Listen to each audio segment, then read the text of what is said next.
Great. Thank you. Appreciate it. All right. Yeah, Tim? All right. Have a good meeting, guys. Okay, thanks. All right, thank you.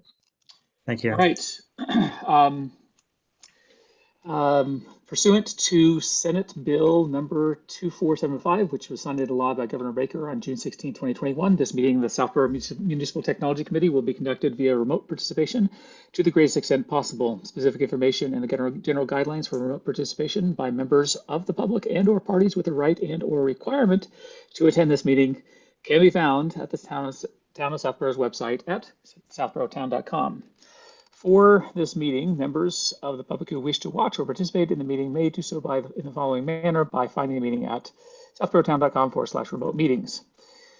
No in-person attendance of the members of the public will be permitted, but every effort will be made to ensure that the public can adequately access the proceedings in real time via technological means. In the event that we are able to do so, despite best efforts, we will post on Southborough's website an audio or video recording transcript or other comprehensive record of proceedings as soon as possible after the meeting.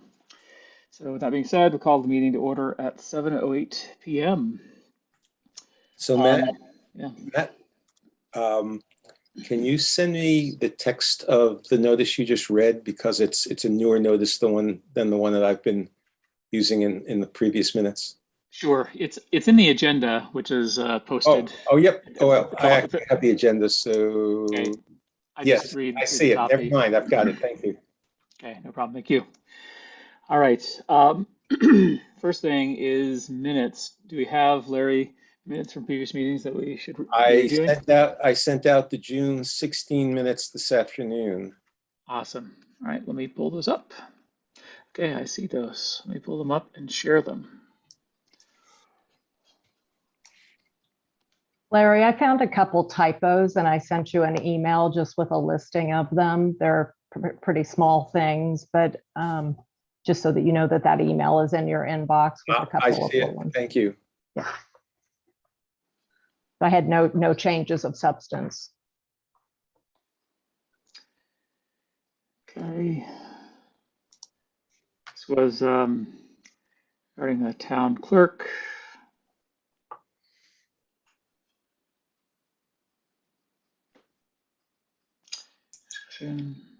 Discuss the citizen survey, kicking that off, or sort of bookend. That was the sort of the vote to engage Marianne. I think in the next meeting we voted to engage Brian as well, and then the rest of the time I think we talked about staffing. Any motions to accept the minutes as is with some minor, do you want to provide just an overview of the minor edits? Sure. Section 2, first bullet, we're missing one word, can. Digital version can be considered official. Section 5, third bullet, there's a duplicate word there. Fifth bullet, Jason's name has an extra S. Ninth bullet, there's an extra A in the word it was. And I think it's the 12th bullet. There is a section that says, so just plural on the word says. That was it. I think you might have missed one that I saw as we're going by, actually. Scroll back a little bit. I'm trying to remember where I saw it. It was the word discussion. Right there. No discussion on the motion. I'm missing the S. I saw that go by as you were scrolling. So I'll get that one also. Okay. Move to accept. Move to accept with the proposed changes. I second. Awesome. Go around the committee. Larry? Aye. Angela? Aye. Will? Aye. And likewise. So unanimous to accept as with the proposed amendments. Thank you, as always, Will and Angela, for reviewing that. Okay, so the only key, Jason informed us that he will not be able to join us tonight, so we're not going to be discussing anything around IT staffing or the technology implementation. He had a family event he needed to attend, and I think that's okay. So tonight's meeting is dedicated to learning about what information we can glean from the first, hopefully first annual of many, or possibly even more frequently, we'll see, citizen survey with the effort, of course, to become a much more data-driven town. And I think as to me, this is what's deeply grateful to Brian and Marianne for their service and willingness to help out the town. And I think that as in our discussion tonight, and moving forward, I'm really excited to not only, of course, this is just the initial committee. I'm really excited to start servicing whatever findings we have here to other committees or the Board of Selectmen. They're keenly interested as well. And I think most importantly, the citizens themselves. The more we can show the citizens that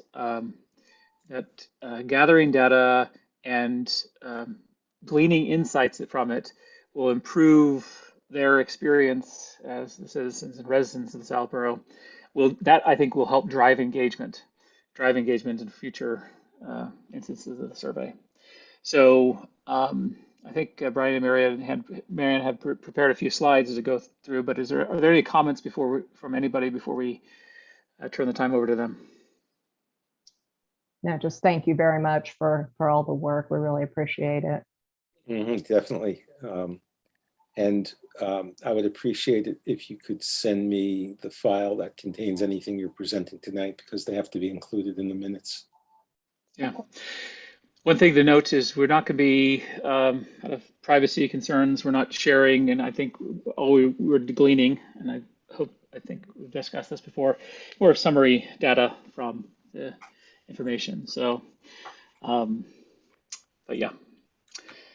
All right, we'll turn the time over to you, Marianne and Brian. Sounds good. All right, thank you. Let me start the screen sharing here, and we'll just get right into the slides. This is host disabled participant screen sharing. I might need some permissions here. Let me give you permissions. Okay, you should have permission now. So you can't go old school like slides. Sure. Okay.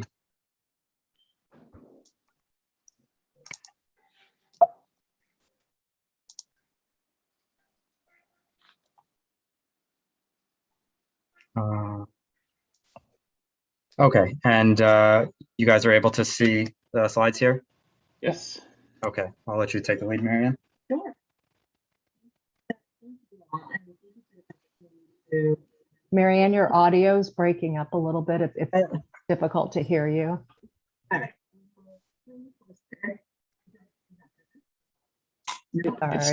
It's still broken up. You might want to, should be a button at the top left-hand corner of your screen to turn on original sound. I'm sorry, to turn on what? Original sound. You can hear Brian fine. Yeah. Recording. You want to try again, Marianne? Maybe just more clearly? I think it's the pitch of my voice that the computer is just like, it's not. Oh, really? Yeah, Zoom has sometimes some crazy audio anti-echo, etc. features. I see. Yeah, let me turn on original sound. Meeting info. You go into possibly it's under the audio menu. You click on the up arrow next to the mute button, and then click on audio settings. I see it now. Thank you. Audio. Do you see original sound? You can suppress background noise to be low, and then there's be a button that says show in meeting option to enable original sound. Yes, I do see that now. Thank you. Okay. And is that better? Yes, much better. Yes. Okay. Oh, great. All right. Thanks for the tech tips there. Sounds good. So here we have the first look at 2021 Southborough survey data, and they're around. Sorry to cut you off. It's still not good. Let's play a little bit more with these audio settings. Okay. So go back, if you can go back into that audio menu. Oh, when you clicked on the thing that said show in meeting option to enable original sound, and then in the main window, is there a button at the top left-hand corner that says original sound off or on? I don't see that.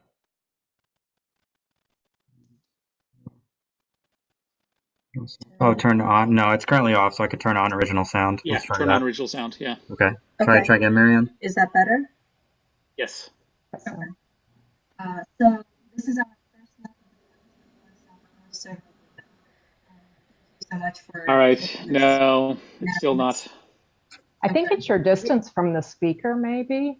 Do I don't know Yeah, if you distance guys from the switch microphone? places. Yeah, why don't you just move closer? Or you could try calling in. Maybe a different Do you mic, wanna some sort of call? different I microphone. think the phone might be better. Yeah. Can you But talk then us you would through how have to call in? Or no, what? you would have. Sure. Yeah. I'll do it, Marianne. Yeah. If you have a Zoom client. All right, Mary. Okay.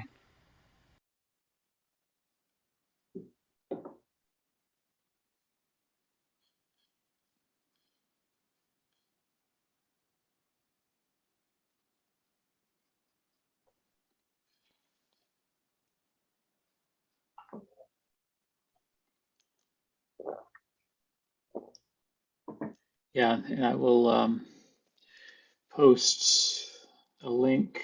You click on that little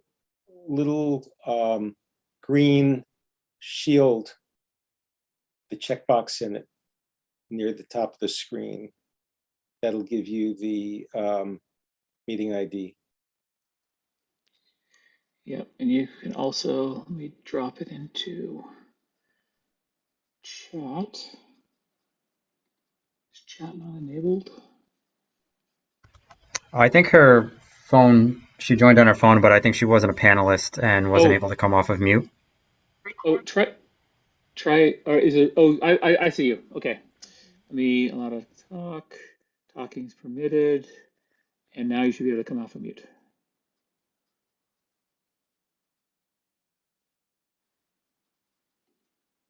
You've been asked to unmute here.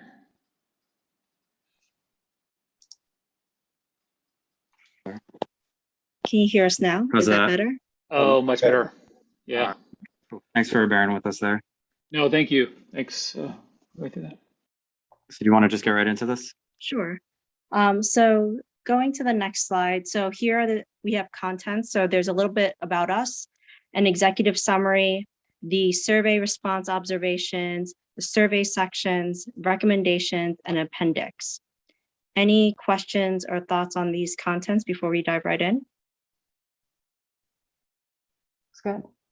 Okay, sounds good. So a little bit about us. So I'm Marianne, and you would see Brian. And both of us moved to Southborough in 2018. We love to travel, hike, volunteer, and spend quality time with friends and family. And together, the both of us, our expertise in data analysis spanning across different fields from healthcare policy to materials research and manufacturing for the last 12 plus years. So heading into the executive summary, our 4 bullet points really look at, one, how most of our residents are somewhat satisfied with the town perception and services. We then took a look at what is the greatest satisfaction and the greatest dissatisfaction. So with the satisfaction, we see that Southborough is a great place to raise children. We have good schools here with supportive programs and an attentive public safety services. However, on the flip side, there are greatest dissatisfaction as well. And so some of those items are the lack of safe and accessible communal space, non-transparent leadership provided by Southborough Town Administration. And last, we have a proposal that aligns with your strategy plan as well. is to propose to create, communicate, and execute action items from these survey results to inform town projects and policies. And let me pause there. Any questions or thoughts on the executive summary here?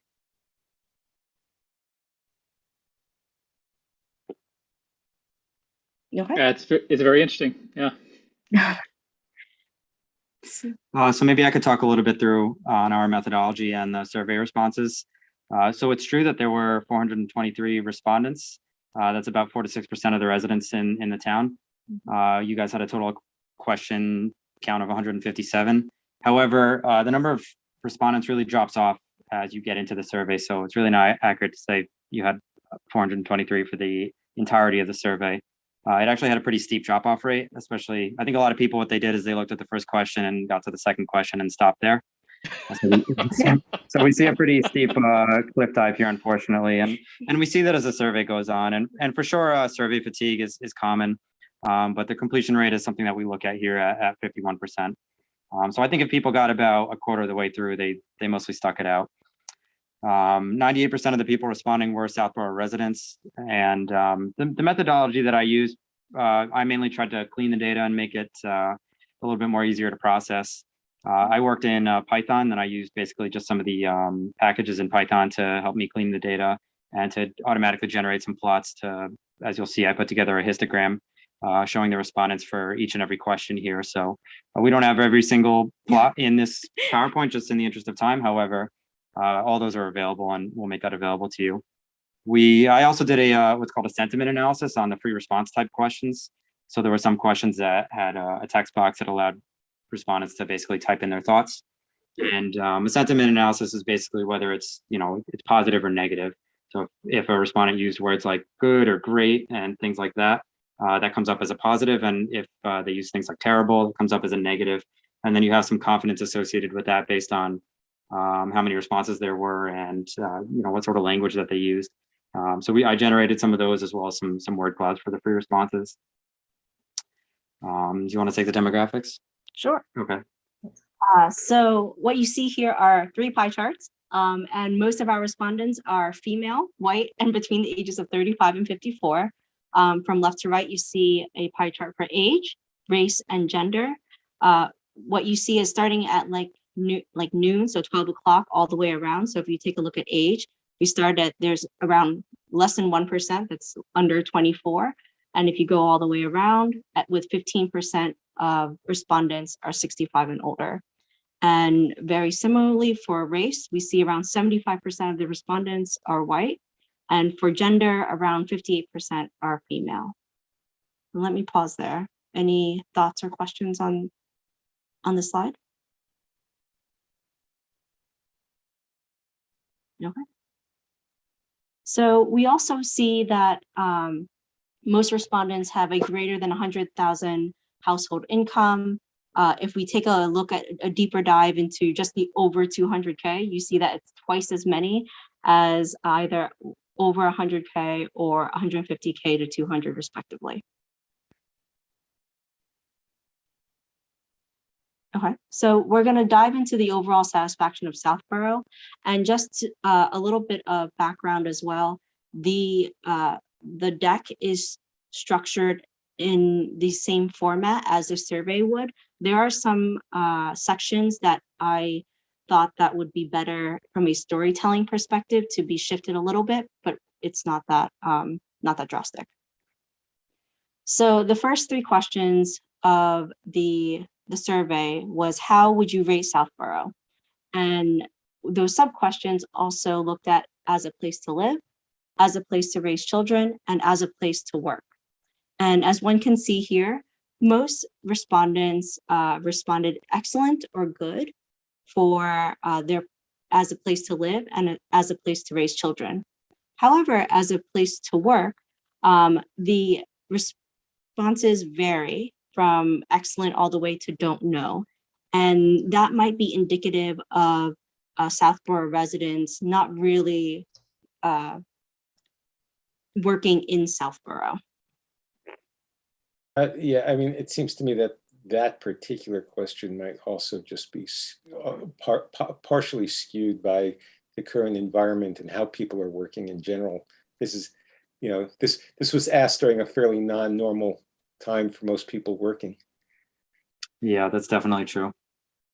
True. And also as many residents also have shifted their work as well, in terms of like either they're working from home or working in other places as well. So that's a great point to consider. All right. So moving on to the perceptions of the community. So there are a total of, like, these are all the questions that were under overall perception of Southborough. So if we take a look at an average of those respondents who responded satisfied or very satisfied, around 44% were satisfied with the overall perception of Southborough. So we can dive into each one where the overall quality of services and town tax dollars, you see the percentages there. These percentages are of those responses that are satisfied or very satisfied. So let me pause there for you to peruse this slide and see if there are any questions or thoughts on what you see here. So there's no differentiation between the column left and column right. The right column is just, it's continuation of the list. Is that correct? That's correct. That's right. Okay. So I look for the sort of outliers or the edge cases, and the lowest number here is the satisfaction or satisfied or very satisfied with public transportation. Is that correct? That's right. And so I think most of the respondents actually replied don't know or neutral to that answer. So it's similarly to the senior center and services. Did you see a correlation between the senior center and just the demographics of who answered the survey? Because we didn't have a lot of maybe older residents answering the survey, so therefore there wasn't just as much experience with the senior center services. That is a great call out. That is a possibility there, whereas as we saw in our demographics, the respondents varied in age. That's clearly one area. I was going to target that one myself. Clearly one area where there needs to be some correlation of the respondent's age and the perception, and see what that curve looks like. So just so I fully understand, all of these percentages are inclusive of the percent that say NA, meaning if they say not applicable or they don't know, that was viewed as that they were included in the percentage, correct? That is correct. And the reason we did so is because we wanted to, one, not be biased on what we are reporting out today. And also two, this is the first look so that you would see, and you would also see how this plays out as the survey goes on. Yeah, I'm keen to find out. And again, I'm not an expert in this, but I feel that one of the questions of the question about not applicable or I don't know is almost should be a self-selective way of saying I don't have enough information to participate in saying either way. And I'd love to see a filtered view of this, excluding those answers. But yeah. Sure. I think definitely both ways of looking at it are interesting, especially the way the question was worded as far as perception. So, I mean, if a town service exists, however, the town person's perception is non-existent, it's difficult for them to have a positive perception if they don't know. So this could also indicate that, maybe these services exist, but they're not being advertised or communicated in such a way that that certain demographic finds useful or finds at all, really. But definitely a good point. There's a few ways to look at it. And also things like senior center. If people are not seniors and have no desire to use those services, then those should be, it's okay to limit to people who have experience and desire to consume senior center services, right? Yeah. Mm-hmm. Sounds good. Any other thoughts on this? Okay. So moving into the Southborough leadership section of the survey. And here we see the satisfaction with town leadership. On the left, you see the quality of leadership by the town's elected official. And then on the right, you see the effectiveness of town administrator. And for these, we see that most of our respondents are satisfied to very satisfied, but also a good portion are neutral as well. Yeah.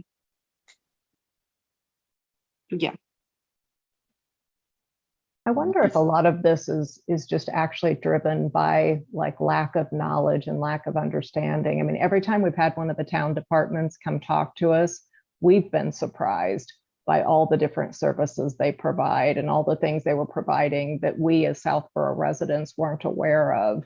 So it actually doesn't surprise me in some instances that people maybe just don't even know or understand what the different departments are providing.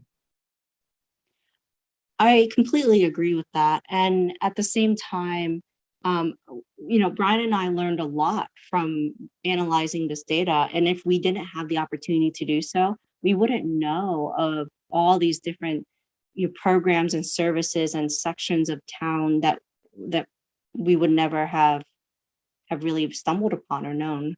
Yeah, exactly. I think it speaks to the point of how do we get people to understand everything that's out there? What are some of the ways that we can do that more effectively? Yeah, communication of the value of town services. I think this goes to sort of a summary stat I think we saw earlier was people who are particularly dissatisfied with their tax, the tax, how tax dollars are spent or the value, et cetera. Well, it makes sense, right? If people don't understand the value, where their tax dollars are going and what services are available, sure, they're going to be dissatisfied. So it goes hand in hand. Yeah, I mean, and the other piece, which we've covered already, is simply services that have limited use or limited exposure. I mean, the senior center is one good example that we've spoken about because, for example, most of the seniors I've talked to are actually pretty happy with the senior center. The other one that was on there was youth and family services, for example, which most people have no exposure to. Many people don't even know it exists, and therefore, the number of people who are going to have a positive view of it are either the people who've used that service or the people who just happen to know it exists or because they know somebody else who's used it. So it seems to me when we do further analysis, one of the things we might try to do with some of these services is understand the person's relationship to the service.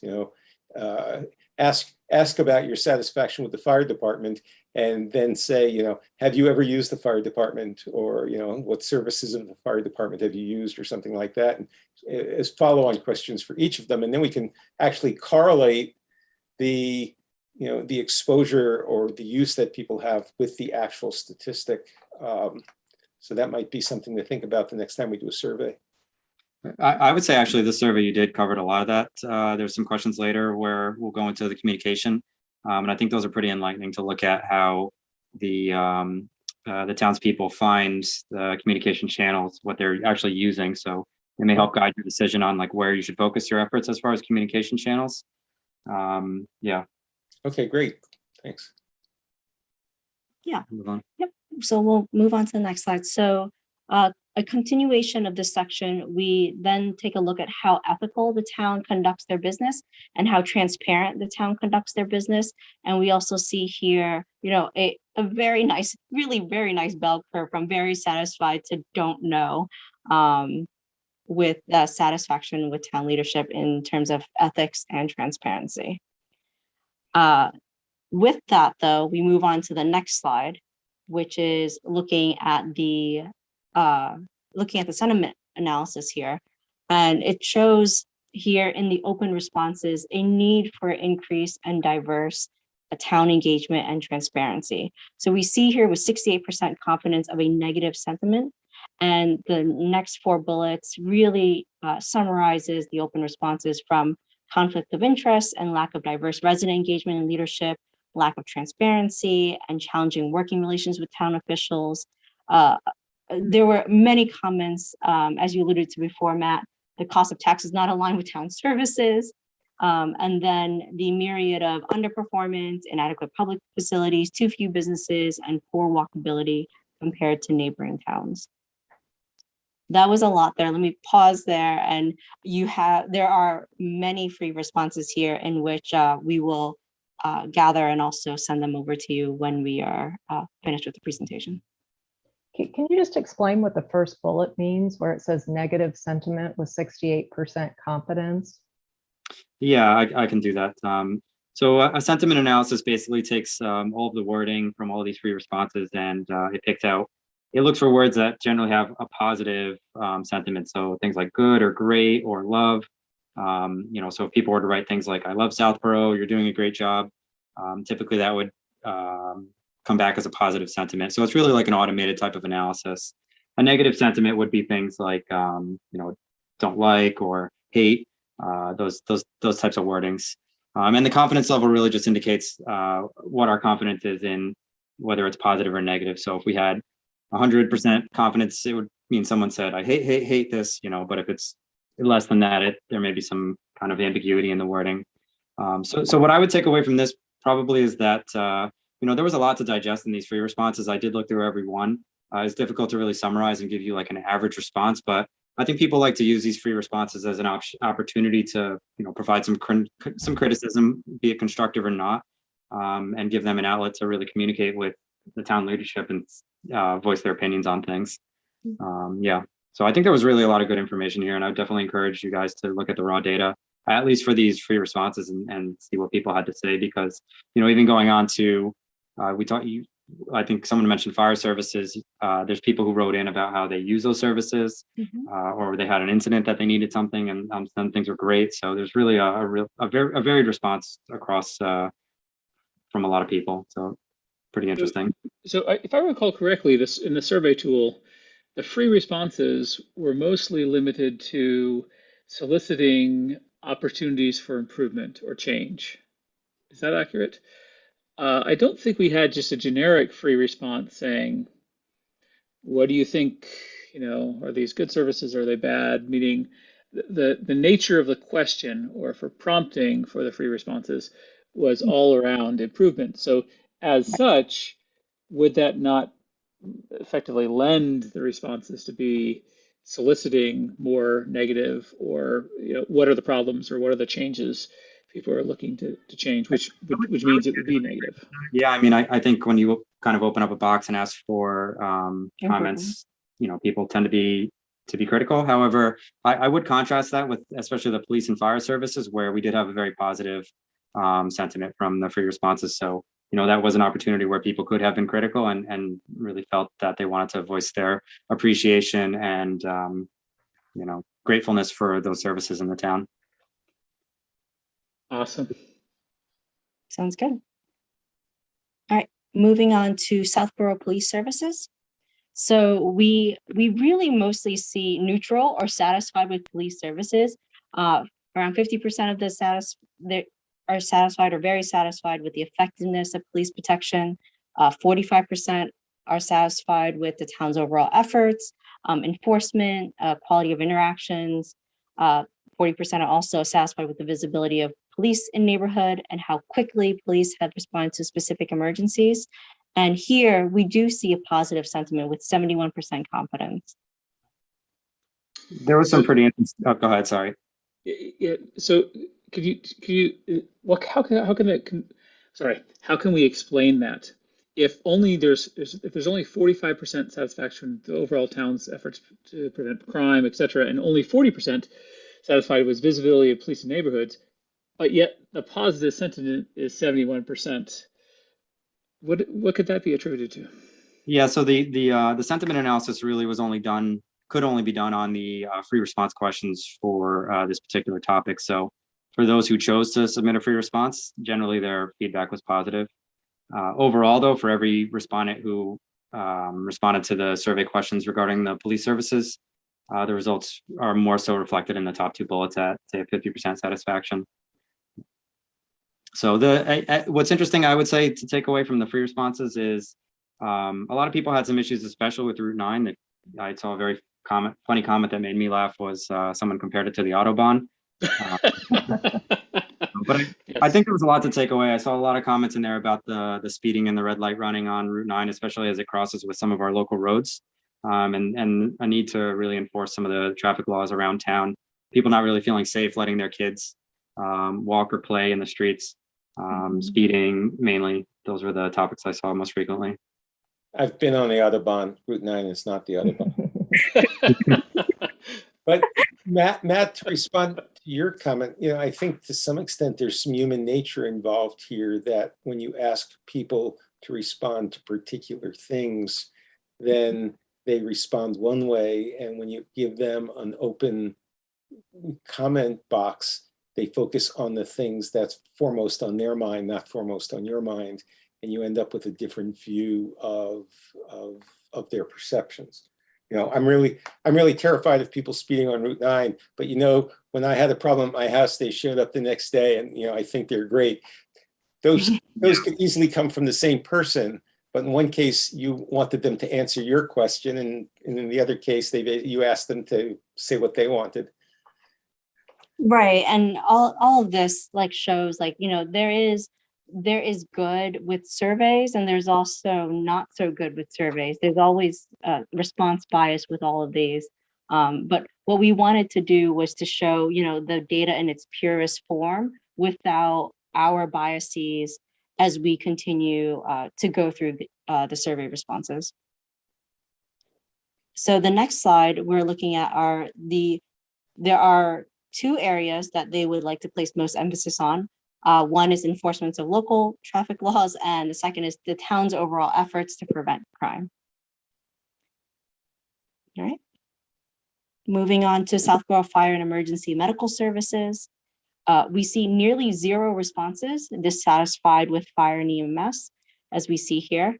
There were almost no responses for dissatisfied or very satisfied, and very little for how quickly fire and rescue personnel respond to specific emergencies. For the next 2 years, their most emphasis areas are looking at how quickly fire and EMS respond to emergencies and the quality of fire protections and rescue services. And what you see here is the responses and first priority graph and a second priority graph. Although here, when I took a look at these priorities, it made me wonder if we're looking at the top two, do we take the top from the first priority and the top from the second priority? Or do we take the top two from the first priority? And so these are areas that we can, later discuss, because as you can see, there were many more participants who responded in the first priority with 210 versus the second priority, which was 120. So we nearly halved the responses there. Could you just go back 2 slides, because I'd like to see the equivalent slide for the police, because I sort of missed that one. Of course. Yeah, these were a little hard to interpret. It was basically asking, of these options on the left, which of these would you prioritize first? And then it showed you the same options in a second question, and what would be your second priority as far as areas of focus for law enforcement. Great, thanks. Got it. And so these are definitely areas to think of as we continue to iterate, and when there's a next survey, we can go through those. So Southborough Public Works, which is a section where I thought was the most exciting. There is the greatest dissatisfaction here of poor conditions, availability, and safety of sidewalks and bicycle routes. So here we see a 92% confidence of negative sentiment of the free responses that asked about improvements. There were many responses that said need more bicycle and pedestrian friendly paths. There were many comments that said too dangerous for children, and then we dive into the transfer station and trees and shrubs and drainage issues and degrading water quality. So let me pause there, but you could see in the word cloud, the word sidewalks is just big, blue, and bold. Do we know if the Board of Selectmen are aware of like this sentiment, and is there already like efforts on behalf of this, or is that something that we need to research? So one of the goals I have is after we review this tonight, I am planning, and I find this very interesting. We'll get some time on the Board of Selectmen's schedule to go through this same presentation with them, possibly with any refinements we might recommend. But Sam Stivers, who's on the Board of Selectmen, is actually joining us tonight. Yeah, I think they will be very keen to walk through this presentation, as This doesn't surprise me at all. This is my, as a resident, #1 issue that we don't have more sidewalks. Of course. All right, so moving on to also another reason I thought this was exciting was if the questions that was in the survey for this section was very different from the other questions in the other sections. And so by highest priority, in the title, you see sidewalks on Newton Street, Corderville, by Route 30, Deerfoot Road, and Flag Road with current funding. That is the summary of the all these questions. What you see here is from highest priority to lowest priority of what the respondents would like to see as part of the public works project. And in terms of how much property tax increase would you support if necessary to fund these priorities? Well, the most respondents was actually no response, but second to that is also none. The town should defund their other areas, and fund these priorities. I think what was it was we actually saw an increase from, it decreases from none to 1 to 2 to 3%, but after 4, we actually see an increase at 5 or more %. So there may be a small subset of people in the town who would pay some insurmountable fund to fund these efforts.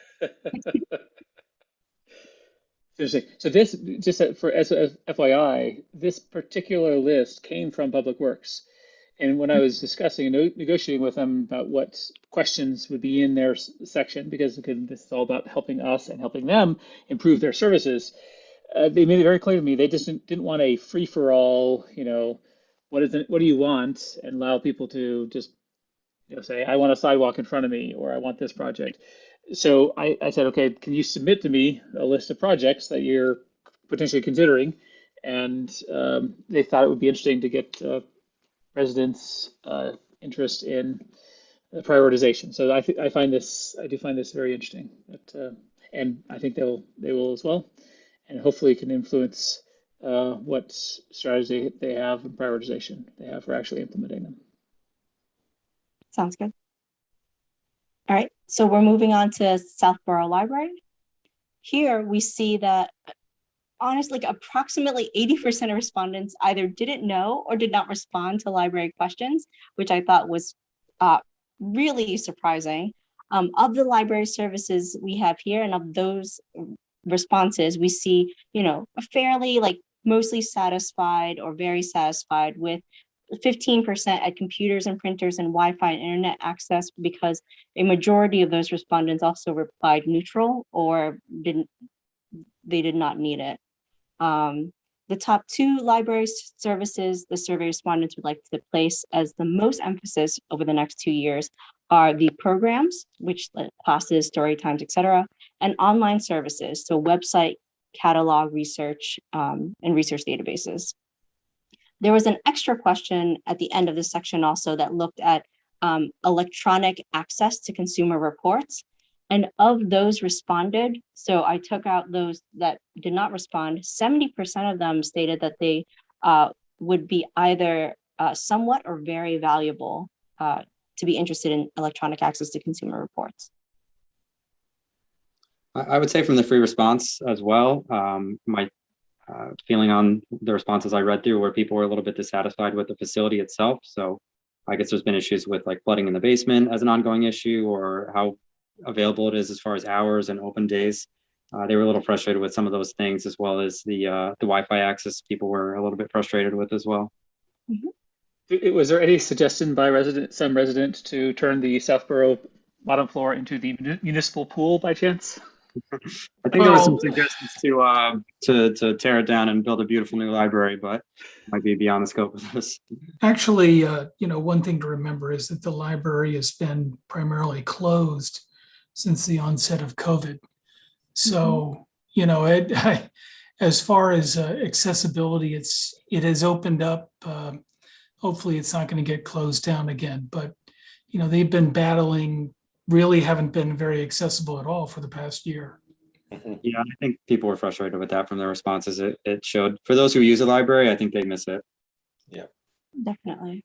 One of the things that I can take away from some of the responses is that there were an awful lot of people with children who responded to this survey. I'm guessing just because of things like the emphasis on sidewalks and the emphasis on classes in storytelling at the library. That sort of those kinds of things point in one direction for me, at least. This might also point in that direction, depending on what the Larry, you are not wrong at all. You are right on the money. So we're moving on to recreation courts, which you will see very similar responses as well.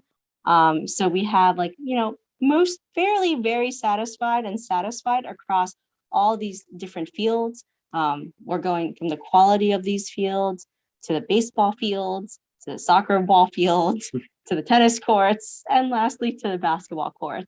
And what you see here is in succession, overall, you see very satisfied to satisfied or really neutral. So moving on to the free responsiveness. So around 70% of respondents also didn't know or did not respond to these questions. 30% were either satisfied or very satisfied with the programs and activities here. Few respondents have not experienced reserving recreational facilities for personal organized use, and that's also us included. I had no idea until we took a look at the survey. In the free responses, there was a comment for a lack of programs and facilities directed at adults. Two focus areas that they would like to see is the town's youth programs and activities and quality of outdoor athletic fields and ball courts. And I actually saw quite a lot of that in the free responses of people being pretty satisfied with the facilities and programs for children, but felt like there wasn't enough for adults to do. I saw some comments saying we don't just give up sports when we get old. It'd be nice to have some things for us too. So. Okay. Moving to transportation. So here, it seemed to me that a lot of our residents are very car-centric, but many residents believe their post-COVID commute will be very similar to their pre-COVID commute. Responses for no commute doubled from pre-COVID to current commute. So we see that there. 70% of survey respondents did not really respond to the questions or replied don't know to the MBTA commuter rail. And then nearly 90% of all respondents did not respond or were familiar with the Metro West Regional Transit Authority bus and paratransit. Moving to Southborough communication. So what we see here is a varied frequency use of different Southborough communication channels. You see from top to bottom, daily, weekly, monthly, yearly, and less than yearly with the communication channels to the left of it. So nearly 75 to 85% of respondents did not respond, but 75% of respondents were either neutral, satisfied, or very satisfied with cell phone signal strength in town. The top two preferred methods of receiving information here when asked in the survey was by email notification and the citizens blog through My Southborough. Then the two priority communication methods to develop over the next 2 years we see is usefulness of the town's website and the opportunity to engage, provide input into decisions made by the town. And so I think having the survey like this will definitely, work towards that opportunity to engage. Any thoughts here on the communication channels? Is that last one supposed to be greater than yearly? No, it's less than yearly. Yeah, Will, what do you think about this? I think, Will, you're on the cable committee. Yeah. Well, what I would say is that, there's certainly ample opportunity for people to attend committee meetings, as all of us who take minutes know, the minutes and the agendas and all of that. And there's also Southborough Access Media. I think there's a number of ways that people don't necessarily avail themselves of. This, for instance, this meeting right here is a great example that we're essentially being broadcast, and if people don't miss it, they can catch it on YouTube later. And I'm not sure how much use that really gets. Yeah. Yeah. I do think I do find it's interesting. As of today, SAM is 100% funded through the cable system, correct? Yes, it is. It's funded through a 5% on top of cable bills. And then we also get a capital contribution from the 3 cable companies in town. So yeah, they're 100% funded through that channel. I don't believe that any tax dollars end up going to them. Now, what you could say is that the 5% on top of cable bills is a tax, but it's one of those taxes that people don't really notice. So it doesn't hurt as much. Yeah, I mean, the townspeople may be happy to hear that, but it might just be a matter of how do we communicate that these channels exist. So I think for me, as I was reading through these questions, I said to Marianne, we have a public access channel. So I think it's just a matter of educating the townspeople on these resources that we do have and how they can find them. Yeah, the other thing that to keep in mind is that like key meetings like the all-town meeting, and this coming spring, the Meet the Candidates meeting will be broadcast live, as are the I'm not sure if exactly at this time they are, but the Board of Selectmen I believe, are broadcast live, or were broadcast live, though they may be having some equipment problems right at the moment. Can we go back to the other slide for just a second before we move on? I think it's quite interesting that the most frequent use are the things that are actually run by citizens. So we've got a lot of traction and a lot of daily use around, the Free Cycle Group, the My Southborough, the Babysitting Network, a lot of these things that are much more organic in how they've evolved in the town. And we're unfortunately not getting as much traction on, I'll call it, our formal town websites. And I think that speaks in many ways to, I would say, the underlying technology. Our town website is extremely old. It's difficult to navigate. It's a little bit archaic. It's not embracing the latest technology that allows for more collaboration and more back and forth dialogue and exchange. And I think that's one of our big opportunities to improve the ongoing conversation that we're having with the citizens, is by revamping some of those town technologies. That definitely came through on the free response questions. I think more than a few people, they want to have a town website where they can go to one central repository to get all the information they need, easily digestible. It's pretty, it's user friendly. Mhm. So I think if, at least from the free responses, if some focus could go into the town website, I think that would be very valuable for people. So it may be that the reason some of these citizen-run communication channels are popular is because they've been forced to be popular because of the dissatisfaction with the town website. Well, I think it's more than that, though. Well, I mean, I don't know that, but I'll conjecture that it's more than that. There's a distinct difference between the top 3, or maybe the top 4. I hate Twitter and I gave it up a while ago, but let's include that for now. And the bottom set, and the top 3 or 4 are not, boring stuff about town committees and boards and websites or calendars or whatever.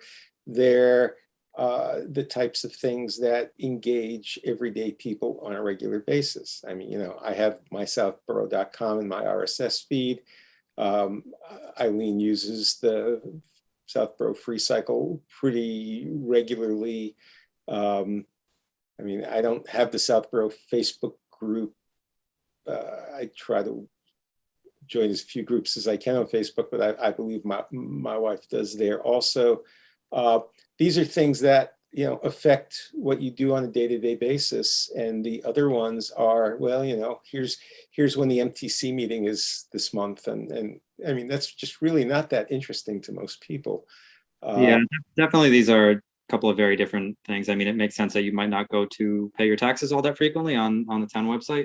However, you know, there was some dissatisfaction with some of those, especially around the fees for paying taxes. Some people were pretty frustrated that if they wanted to pay their taxes online, they would have to pay some kind of fee.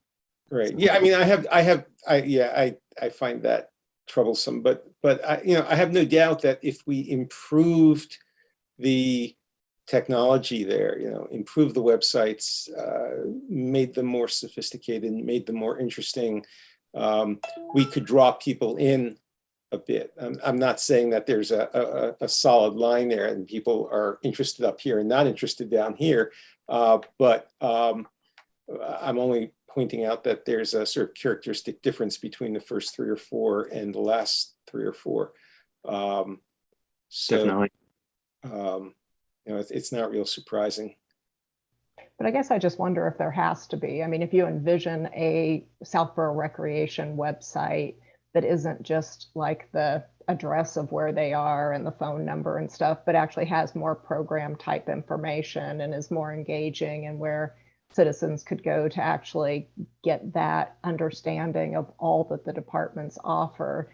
Maybe there's a way of making them a bit more dynamic like the top sites are, so that there is a more of a collaborative feel when you go there. And more of an opportunity to create that type of engagement. So interesting enough, that's one of the reasons why actually the Recreation Department chose myrec.com as opposed to, I think there was an option to license the recreation module on top of the Southborough's existing software, which is Civic Plus. So our main website is driven by Civic Plus. It's a SaaS service. Apparently they run a lot of town websites. That's the reason why our website looks almost identical or very similar to other town websites. But yeah, it's definitely not engaging. So Recreation Department chose myrec.com, and it has a completely separate look and feel, and it's more around, you know, how you would interact with the Recreation Department. But I think there's still lots of work to do there, even on the recreation. And you know, the Recreation Department chose it, I think, last fall. They chose it, and I think they'd be open to considering alternatives. And it's going to be an ongoing process to you know, choose both the Recreation Department as well as maybe the library. I mean, the library themselves, they have their own website because they use a service that's specific to libraries. So I think it's going to be an ongoing discussion, dialogue on how to improve these. Definitely. So I wanted to be a little bit mindful of time. I know it's like 5 minutes after 8. Do we have more time to continue? This meeting scheduled for a full 2 hours, so it is the only topic on the meeting. So yeah. Sounds great. There are only 14 more slides. So I was commenting to Bill yesterday that I had 70 slides in the beginning, and I was like whittling them down to get here. So the next section here is the Southborough, what I'm calling the pulse check, because these were a series of questions that didn't really fit into any of the other sections. And so, but I think it's a good summary of like a pulse check on the residents and how they are doing. So the first area is looking at the health status and the financial situation of a survey respondent. And overall, we see that it is above average. So describing your overall state of health these days, most respondents picked excellent, good, or average. And then thinking about your ability to meet your household's needs, the financial situation, we also see a similar response as well. Moving on to, so here, there was a section of the survey that looked at the availability and quality of social and mental health services needed. So we see here that many respondents replied don't know or no response, but of those that did, they were either satisfied, very satisfied, or neutral, with very few responding dissatisfied. And very similarly with the quality of social and mental health services used in Southborough. Moving on to the next question. So this question I thought was interesting. So thinking about your parents when they were your age, how would you compare your standard of living to theirs? I could not personally relate to this question, but many of the respondents replied no change or even better standard of living compared to a generation ago. And then we're going to move into like housing and quality of schools. So housing preferences for Southborough residents, we see most frequent responses tend to say they intend to stay in Southborough for the next 5 years. 95% of those respondents own a single family home. They've also have lived in Southborough for more than 10 years. And the negative sentiment from here is the lack of affordable and diverse housing options. And so digging a little bit deeper on that sentiment. So we take a look at affordable housing. We see a histogram here on the availability of it. It varies from very satisfied, satisfied, neutral, but there is a bump of dissatisfied and very dissatisfied. And what we will see in contrast is the quality of housing for your family. So most people were satisfied on the quality of housing. And then moving on into schools, we see that most respondents are fairly satisfied with the quality of schools. So this is alluding to Larry's earlier comment. Many of the respondents might have children. We are going to dive into that section here. So, excuse me. So did we ask specifically about public schools? So can we assume that people are talking about public schools, not the quality of schools in general around Southborough, including Fay and St. Mark's? It just said quality of schools. It was just worded as schools. However, there was another question not shown in this presentation, but we have in the appendix asking respondents what type of school their children attend. And the choices were, public, private, charter, and then there was an option for other, which I think had actually no response. That's right. Yeah. And so you see that in the top right corner of the slide. So school type. So 60% of students go to public schools. And then what you see on the left here is the distribution of children under the age of 20 in Southborough, from no children to ages 14 to 19. And for those families with children, what is the future for grade school children? So within 1 to 5 years, many of the respondents says will stay the same. And you see the responses somewhat increase in the sense of, so between 5 to 10 years, which is the next cycle, many respondents shifted to will stay the same or will decrease. And then beyond 10 years, we see that shift from will decrease to we will likely move.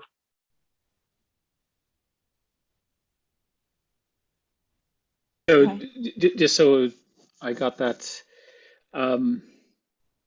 beyond 10 years, there's a shift towards we will likely move. Is that correct? That is correct. So people want to stay in Southborough for the schools while their kids are here. And then when their kids get older, then they're going to relocate. Right. That's what I hear. I would say there was also some sentiment of people not having plans to have kids in the next 10 years. So it could indicate maybe an aging population. It could also indicate maybe the younger generation waiting longer to have children, or lack of younger generation. Mm-hmm.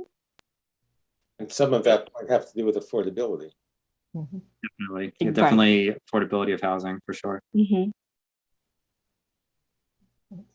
Okay. Moving on to growing Southborough.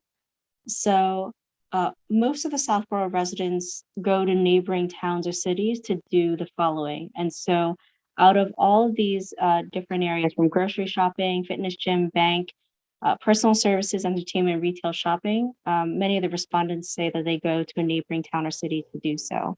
However, we do see a spike in healthcare and dental care. So a greater proportion of Southborough residents use local health and dental care.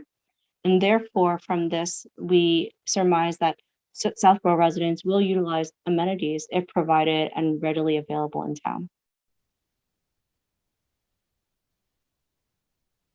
The top 2 business types that Southborough should attract more, we see here, are restaurants and grocery stores.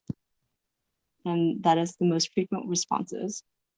And we saw this in a number of places, both in the survey questions, but also in the free responses.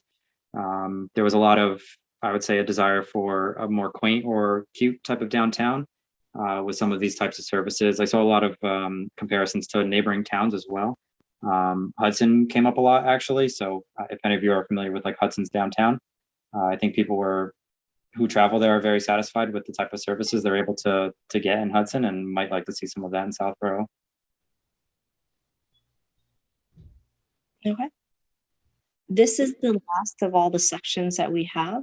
The next slide will be recommendations. So if there's any thoughts or any of the other sections you would like to revisit. It seems interesting because I find this part about attracting business into town to be kind of in opposition with the strategic plan for Southborough. I mean, the strategic plan is all about keeping kind of I'll call it a rustic New England charm, which you don't really get when you bring in a bunch of business. And I thought we kind of purposely didn't allow too many businesses in town in order to keep that.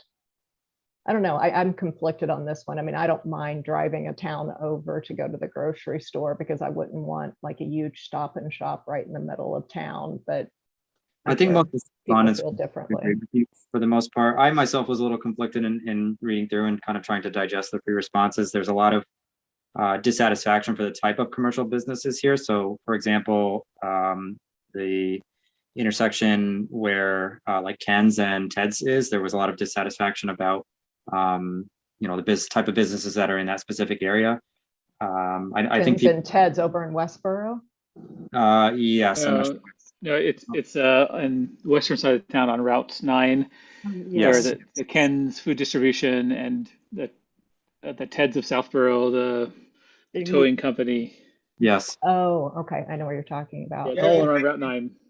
I think people are a little dissatisfied from what I read about the types of businesses that we've attracted. So they want to see less commercial type businesses. So I think if you said you were bringing in an Applebee's and a Stop and Shop, people might be a little upset. But, that wasn't what they imagined, I would say, when, for sure, take a look at the free responses. But I think they'd like to see, a bit more of like a mom and pop restaurant or an ice cream store or cafe.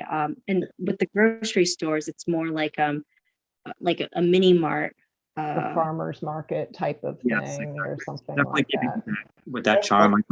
It's interesting you brought up like quaint New England charm because I did see a lot of that in the free response. So it also seems to me that and clearly I'm thinking about my own personal opinions here, but the distribution as well as the types of businesses. For example, having a Stop and Shop in Southborough wouldn't be so bad if it were on Route 9, for example.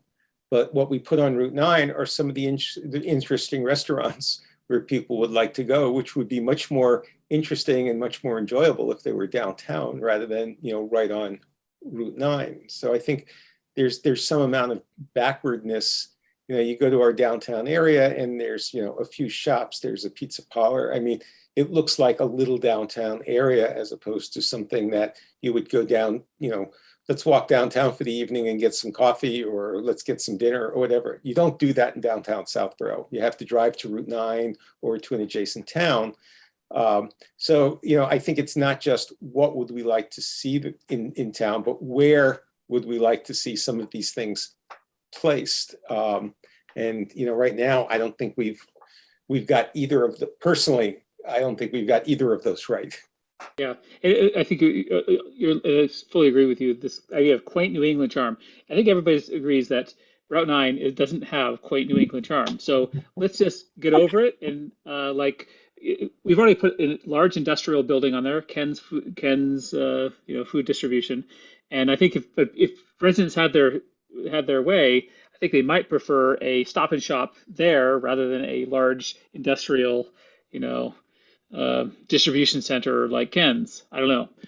So I think, Right. But if you go to quaint towns in, other countries, there are, buildings where there are shops in every building along the first floor, and then there are residences above that. I mean, you can walk around France and see that. You can walk around Germany and see that. I mean, having a downtown that looked more like that. I'm not saying we should emulate any particular thing, but having an ice cream shop, having a coffee shop, having a mini mart, and just having a sequence of stores along Main Street there, and potentially some residences above them, which might address some of the affordability issues. I mean, there are ways of doing that and being quaint. Everybody has different interpretations of quaint. But it doesn't strike me as being out of the question. There's something that could be done there. Yeah, And that'd be pretty cool. this is like an opportunity to like reword some of the survey questions, maybe a next survey. And so that leads into like our recommendations, very minor ones. So in order to have more robust responses, there's an increased number of survey respondents. We might have this through more effective marketing and communication strategies, maybe an incentivization process at first. And then once that it becomes a pattern year after year, that might, may fall to the wayside or continue incentivizing. We also see and observe the decrease in the number of questions to mitigate like survey fatigue with respondents. Maybe this is an opportunity, as you alluded to earlier, Matt, like shorter and more frequent surveys. Maybe we have a different type of engagement there. And the last piece, and there has been a lot of collaboration in putting all these questions together. But do we want to increase that with other town committees and organizations to create a more robust survey to elicit results that will facilitate alignment and prioritization in regards to town needs? Yeah, thank you for this. I think this makes complete sense. I have mixed feelings. There's a trade-off between, there's plenty of additional towns and town committees and organizations. And there's a trade-off between having, every time you, there's a trade-off between engaging additional committees who would help increase the engagement by their respective, people that they interact with, their respective citizens that have interest in that particular survey, that particular committee activity, versus increasing the survey by adding questions for that particular committee. So rather than having I don't think I would add questions per se, but maybe have that section 1 or 2, but more tailored towards what their needs are. So for example, the public works was a great example. It was like 7 or 8 questions that this will help them make decisions on what they should fund next or focus on next. Yeah. Is there a way of telling, and maybe we can do it from the survey, tune the following survey to the departments or the areas of interest, the areas of most concern, so that basically, if people aren't truly interested in, I don't know, some particular department or a section of survey, maybe we reduce the number of questions in that area. So we reduce the survey fatigue and we can focus on the areas of interest that most people want to provide feedback in. That's a fair point. I think the flip side of that is then are those areas that we don't give focus to will then fall off on the wayside and will need more energy to resurface or to have a focus there. So there are trade-offs to these. But I think we're all like asking the right questions and putting our, thinking caps on to like really dig into this. So I really applaud the municipal technology community for this opportunity, for putting together this survey, for allowing us to take a look at these answers and giving you some summaries, some recommendations. I think we also thought that this is really insightful. So thank you. And this was a well done overview. This is going to be really important, I think, as we shape the technology strategy going forward, because this really helps us understand the priorities of the community. So again, thank you. It's very, very helpful. Thank you. Yeah, and if you would like to see any edits, we threw this together also, so any feedback or guidance is much appreciated. As I was looking at the strategy plan, the 5-year plan, especially, like there's at the end of 5 years a dashboard. I think SurveyMonkey easily can have a dashboard on top and have these survey results be distributed in a more transparent and quicker manner. So how will we get the raw data?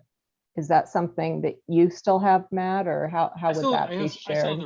I still have the raw data. The question is, how useful is the raw data versus the analyzed data? I think it's just the verbatims. It'd be interesting to read the raw verbatims. responses. Yeah. So we have a copy of the raw responses that I would call cleaned, where I at least separated them into like more useful tabs. I would say the most absolute raw data that Matt had is a little bit difficult to digest, just from being able to read it in, a CSV type format. Oh, it took us hours to put it into a readable format. I'm not sure how we ended up with kind of that as the output from a SurveyMonkey, but in the future, maybe if SurveyMonkey offers some type of add-on to get some sort of analysis directly from them, that could be valuable as well too. It might just be a time saver and helpful in kind of interpreting these results down the road for any future surveys. So in this appendix here, we pulled together the free responses, just a more summarized view of those, with the question as the title, how many responses there are, sentiment, and the confidence, and the word cloud with it. The graphs that you will see, if I just move back to a couple slides, they're mostly like this blue chart that you see, blue histogram you see on the left, and each of those have the questions on there. And there's something like 157 of those, so obviously we didn't go through every single one and condense as much as we could, but you may wish to take a look at each and every question. Can you go back a couple of slides that you were just scrolling through? That one. How do I interpret the list on the left? Is that in any given order? So it was actually 9 separate questions. So there was a question on where do you grocery shop, and the choices were in Southborough, a neighboring town, online, or a couple other options. So we tried to just summarize this into a single slide. There's no ranking here. No, I think we just presented them in the order in which they were asked to the respondents. But I'm not. Healthcare and dental care were the only 2 that had a greater proportion. We're the only 2 that residents typically utilize those services within the town. Yes. Okay. Great. Thanks. Yes, if we did every question on every slide, we would go through 157 slides. We definitely didn't want to bore you with 150 charts, but I think if you want to drill down a little deeper on a specific topic, all that information's there in a more easily digestible chart format to take a look at. Mm-hmm. Yeah. Great. So in terms of next steps, I'd love to get everybody's ideas here, especially yours, Mary and Brian. I would love, for example, to take this before the Board of Selectmen. I think they'd love to see everything you presented to us tonight, and I'm sure they're going to have their own unique questions. And there might be other. I will also, of course, share the link to the presentation and link to the recording tonight with various departments. For example, Public Works. I know they're going to be keen to learn about this. And if they have more detailed questions, I'm sure they can reach out. But are there any other ideas about next steps from anybody, or Marianne and Brian? I'd love feedback on how to make this more succinct. It was, we were trying to like put as much information as we can. And then like, it was, it also took us hours to do as well. I mean, Yeah. honestly, the information that you presented was, I thought, a really good synthesis of, I mean, given the amount of data that you had to work with, the fact that you got it this small, I thought was pretty amazing. But that being said, looking in the other direction, I guess, I don't know the extent of the statistics you have, but are there other statistical analyses that, if you were the researcher who was looking into studying the town of Southborough, that you would be interested in doing? Are there correlations that are worth doing? Are there crosstabs that are worth doing? Or is there anything that might yield, looking at it from a statistician point of view, additional interesting information that that would be worthwhile to review if we weren't worried about, fitting it all in 40 slides? Yeah, I think for me, for sure, it would be, I think Angela brought this up earlier, to look at, say, some of the demographics for like the senior center, for example, what type of people were answering that question. Two comments I have on that is, one, the demographics were presented as the very last questions on the survey. So, by that point we had a pretty steep drop off. So it's difficult to really do a good job with cross-referencing the demographics with the actual questions that the survey respondents answered early on. And so that says, note to self, make sure the demographics are repeated next time. I would definitely do that. I think it would help with engagement as well. Yeah, I think, it's difficult to then just go randomly and say, well, okay, we'll cross-reference this, cross-reference that. I think it's helpful to have like a first pass like this, and then come up with some really targeted questions. So if, that was an area of focus, you wanted to say, look at what type of people answered or were dissatisfied with, say, like youth and family services, or with senior services, then we have a really good area to look into and drill down into. But to do that on every single 150 questions is a pretty big time commitment, I would say. So as far as next steps, maybe it would be helpful to just kind of target like a top 10 or something, like what would be the most interesting or most impactful areas to really look into with some more detail. But and also with like all of this data, there's this like feeling of like, there's all this data and someone needs to synthesize it, but then what do we do with it? So what we, as a trained statistician, like we look at a problem, what are we trying to solve? And then we like break down the problem from there. And there's many problem solving steps as well. So I think knowing like from the town, like what is the most important thing that they would like to see and become executable and actionable, we would be happy to help out. So as statisticians though, as you were going through the data, was there anything where Marianne says to Brian, wow, this looks like it might be really interesting, we ought to dive into that if we have time later? Were there any areas that stuck out for you as, that's not what I expected, or that's interesting, or there's some anomaly here that I wasn't expecting, that, if I had all the time in the world, I'd take the next step on this item? There were a couple for us. One was like this public works area, like how do we beautify and transform the town? There's the area of like, there weren't a lot of like diverse respondents. So within the next survey, how do we gather some of those areas and like different perspectives from different respondents? And then the last piece here is how to make this survey more actionable. Like the public works was great because it looked really actionable. But for the other areas, how do we transform those questions or personalize those questions a little bit more, so that each individual committee or town section can say, okay, this is information that is useful to us, and we will act on it. Yeah, I think for me, go ahead. I'll speak after. Well, I was just going to say, I mean, there's a number of areas where people seemed, pretty happy.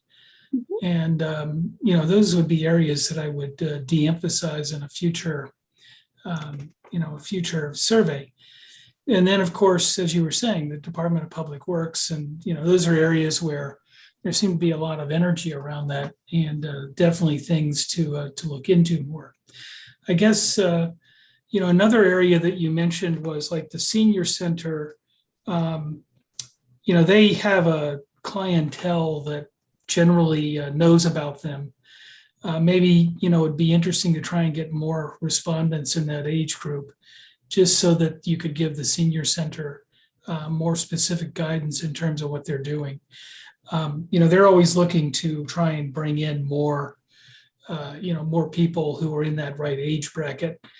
It's not necessarily very important to get the attitudes of younger people, because they're just not the target audience.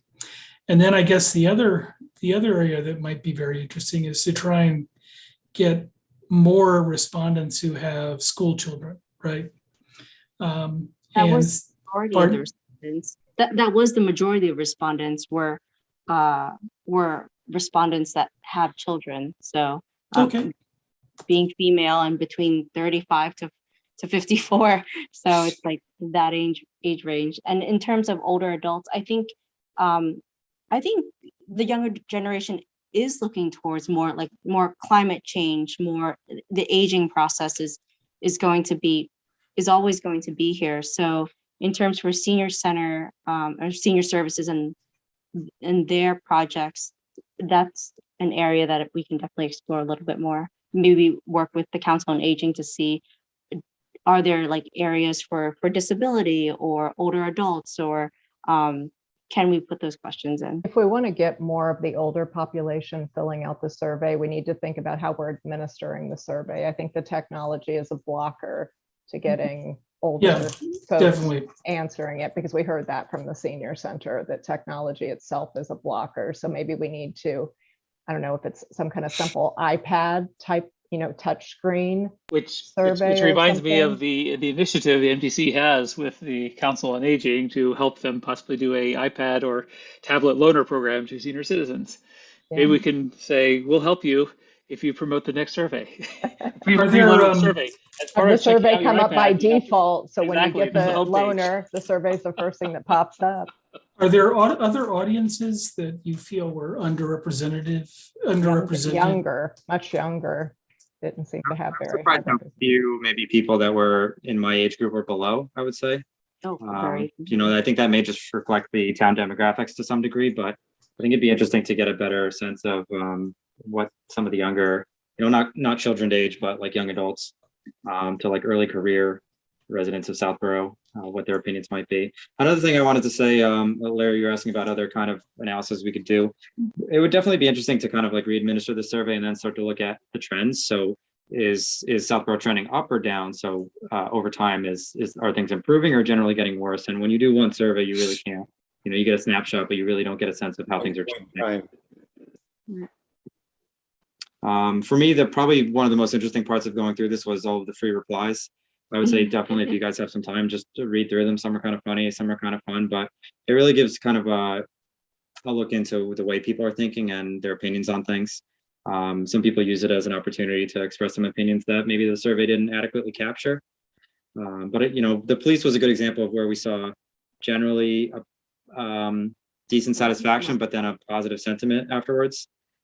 So I think, people use that free reply to kind of further explain why that discrepancy might be. And from what I could take away from it, a lot of people had issues with, say, like the speeding, wanting to have a safe place for their kids and children to walk around. It kind of bleeds into where they start to talk about having a downtown area. There was a lot of talk about the downtown revitalization project, the type of businesses they'd like to see. There was definitely a lot of talk about those topics. Yeah. So maybe based on those free topics, sorry to cut you off, but maybe based on those topics we get from the free response, we can use that to customize and tune future questions in the survey to get, as you say, more actionable things. If these are the things that citizens are interested in, and they want to truly engage and provide opinions on those particular subjects, then we can formalize those and specific questions in the future. Yeah, I would definitely try to shorten things as well. I know we talked about that a little bit, but the library questions were a good example of that. I think people are generally pretty happy with the library, but it was one of the longest sections on the survey where it was, how do you feel about the library? How do you feel about the books? How do you feel about the Wi-Fi? How do you feel? It was tedious. Yeah. What about, I'm sorry, just real quick. What about the Board of Selectmen? Did they contribute questions? Were they interested in getting information from this? They provided some feedback in terms of some of the phrasing and so forth. I don't know if they've supplied specific questions, but they did provide feedback, and we revised it, or I revised it based on their feedback. I was just going to say that an interesting section for a future survey would be a section where we tried to determine people's knowledge of various services and capabilities that the town provides. That, I mean, it would be interesting to know explicitly, do you know that the town has a television station that transmits meetings? I mean, things like that. Do you know that the police department provides an internet swap zone? Do you know that you can use free subscriptions to things like ancestry.com through the library? I mean, I'm making these up because these are things that I've used, but it would be interesting to, as part of a future survey, come up with, say, 20 of those and just say, no, I didn't know, or yes, I know, or yes, I know, and I've used it.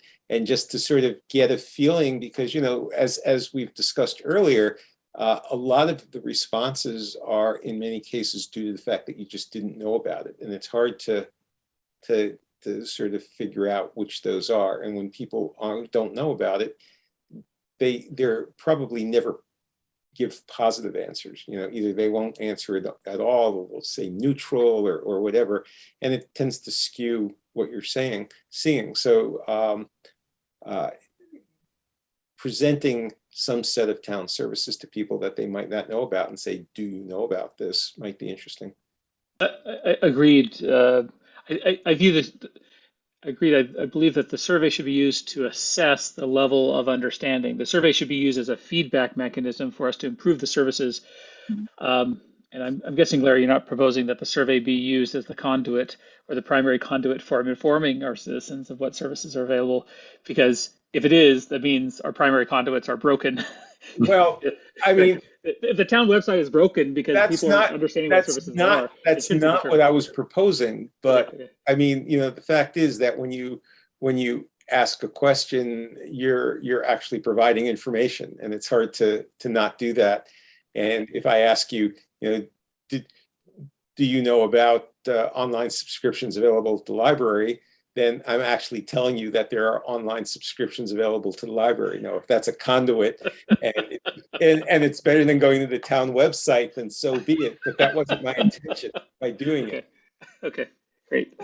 Which is where I think like gamification and incentivization of such has tremendous, research has shown like tremendous increase in engagement and then repeat engagement as well. Is that something the town wants to do? And there's many opportunities and different approaches, and happy to see this. Yeah, one of the, sorry, go ahead. Yeah, I think this is bleeding into the incentivization. How can we incentivize citizens and residents to fill out the survey? And one of the incentives is this idea of game, and make it a more enjoyable activity, introduce a little bit of competition, etc. I'd be interested to see what have you seen around that, or are there opportunities to possibly gamify the survey administration? Not exactly gamification, but I mean, you could catch people when they go to the websites and then prompt them with a survey when they're actually looking at the data. So if I go to the Department of Southborough Rec website, I'm obviously looking for some piece of information. And I think the more we can try to catch people kind of as they're using services, the results will be much better. possibly more micro surveys. And Yeah. this is a discussion I had with Chief Achilles, that rather than, for example, one of the phrasing we used around the fire department services, we didn't know whether people would even use the fire department services, so whether they would provide positive, negative, etc. And it makes much more sense to, after each and every interaction with particular town services, to have a micro feedback, micro touch point, just like you have in your various different restrooms at the airport, like good, bad, or great, etc. Little buttons, and not take very long, but it's that almost a continuous, as opposed to once a year feedback, which I think it should be complementary to each other. We should still continue this, but probably shorten down, make it more actionable. But a lot of the true actionable feedback will come from introducing a, like I say, micro survey into each of the town services. So yeah. One of the areas that I've looked into research-wise is like, so for example, Google has this like reward system. So if you answer a question, they give you like 75 cents or $1, and you can put it towards points, and then you can purchase apps off of them or purchase books. Amazon is doing the same thing as well, and they're just small areas there. And I understand like the town, and maybe the town could do something very similar, not in that same way, but is there something towards like that goal of like receiving something or achieving something? Earn a local sidewalk near your house. Yeah, town achievements or certified citizen, something silly like that. But it's crazy, but people love these kinds of accolades and things like that. So one thing I was thinking, like a free round at the golf course, like. But yeah. Yeah, well, let's definitely something worth exploring. What could the town offer citizens that enter into a drawing of some type to something. Yeah, let's definitely explore that. Okay. So yeah, Brian and Marianne, would you be open to providing a similar presentation to the Board of Selectmen? yeah, Sure. absolutely. I don't know if we have to like an hour and a half to 2 hours, but Yeah, I'm guessing we'll probably have a shorter budget of time, but I'll find out. I'll speak with them and find out. They have quite fairly frequent meeting. I'll find out what time budget, and then we can be in touch as to which meeting we can get on their schedule that you might be available. They usually ask for pre-reads as well. So if they look at it in advance, you might be able to do it in a more consolidated format. If you'd like an example of what not to do, go back and look at the Board of Selectmen meeting of July 13th, in which the consultants for the self-assessment for accessibility went through in excruciating and incomprehensible detail. I would say that you should try and keep this to 15, 30 minutes and very high level, because that's really, they've got a lot of things on their plate, and they often go very late, way past 10 o'clock. So, if you really want to get their attention, I'd try and, filter it down to just the crucial elements. we can prepare a 1 to 2 page memo and have that delivered if that is something that you think would be a good idea for them to review. I think that if you could go through and create an executive summary and then present that, and then let them follow up with the more detailed questions if they wanted to. Yeah, they could then do a double click into your appendix of obviously keep all the rest of the slides, but just add an executive summary that you can walk through in 10 to 15 minutes, and then let them dive into as they see fit. I know Sam's on the line here. I know, Sam, if you have any other suggestions for presenting the Board of Selectmen of areas. So let me you talk. Go for it. You can unmute yourself, Sam. Yep, I'm here. Can you hear Matt? Yes. Good, thanks. Thanks very much. I very much appreciate the presentation. Very interesting survey. To reinforce the recent point here, our meeting Tuesday night ended a little after midnight, started before 6 o'clock in the evening. So if you get us late, attention spans are difficult to retain there. But I think that my sense is that it'd be hugely helpful to be able to hit the high points and then actually draw out a few specific areas for focus to say, we take these 3 points out of here that are things that the Board of Selectmen should focus on. And again, one of the things that we've been working hard on is the interconnectability in Southborough for pedestrians and bicycles. So the sidewalk kind of comments are great.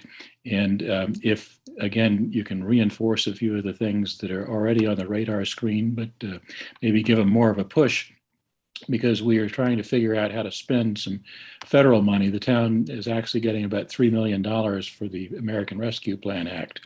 And we're in the process of trying to sort through what we want to do with that money. And I think this kind of survey result can help us point in some more productive directions that are supported by the public, which we don't get a lot of broad-based input on, as you folks have done through this survey. So I think that's a valuable input. And again, Matt, would be happy to sit down with you or whoever and do a little preparation for that in terms of my reaction to some things that I think might be good messages to reinforce there in preparation for such a presentation. But I would appreciate, and I think the rest of the board would very much appreciate hearing this story, if we can do it in a fairly concise way, and it could have some impact on some big decisions that we're in the process of making. So thank you again, and very, very interesting. Awesome. Thank you. Thanks for that comment, Sam. So yeah, this is great news. Here I mean, to me, it's perfect timing if we have some funding, even federal funding, and we have clear input from citizens of what they are interested in potentially funding being used for.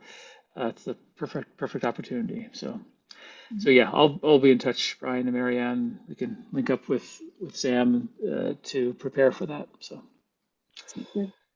Excellent. So we'll deliver the deck, all the graphs that are come with it, the appendix as well, the free responses that are cleaned up, and the data that we actually worked on. Are you also interested in the code that we wrote to ingest and also? Okay. I think so, at least for even archival purposes. Yeah.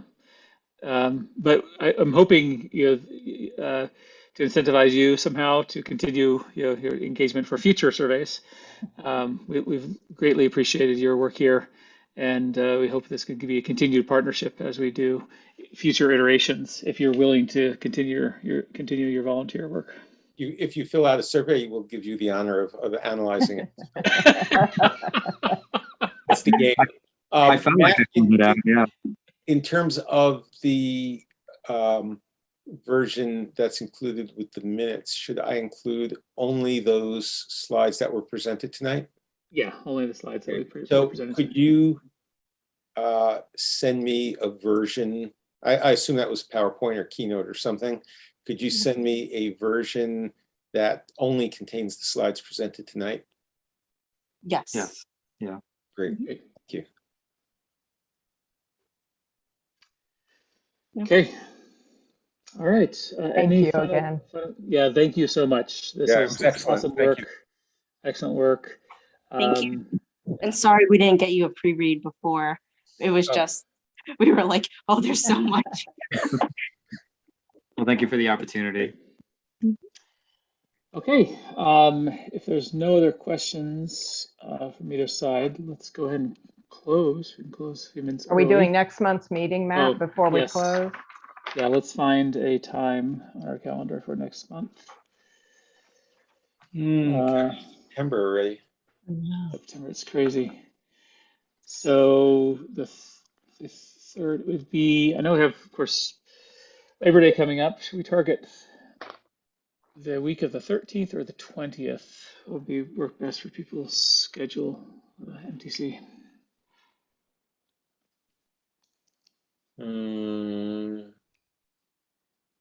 Well, the week of the 13th, I could do Tuesday, Wednesday and Thursday are Yom Kippur, so I couldn't do either of those. I could do the 14th or the 21st or the 28th. Right, the following week, yeah, I can do, yeah, the 21st. I could do Tuesday or Thursday the following week, and probably also the week of the 28th. Okay, Will, what does your schedule look like for the 14th or 21st? Both of those days are fine. Okay, maybe let's target the 21st, if that works for everybody. 6 to 8, sorry, yeah, 7 to 9 p.m. on the 21st. And I will send out an invite. Great. Okay, Okay. great. Thank you. I move that we adjourn. Any seconds to that? A Second, second. okay, you can have it. We'll second it. We'll go around. Angela, Yes. Barry, Yes. Will, Yes. and likewise. Vote to adjourn. Thank you, everyone. I hope you have a Thank great rest of the evening. And Marianne and Brian, once again, thank you so much, and we'll be in touch. Good night. Okay, Good night. everyone. Right. Bye.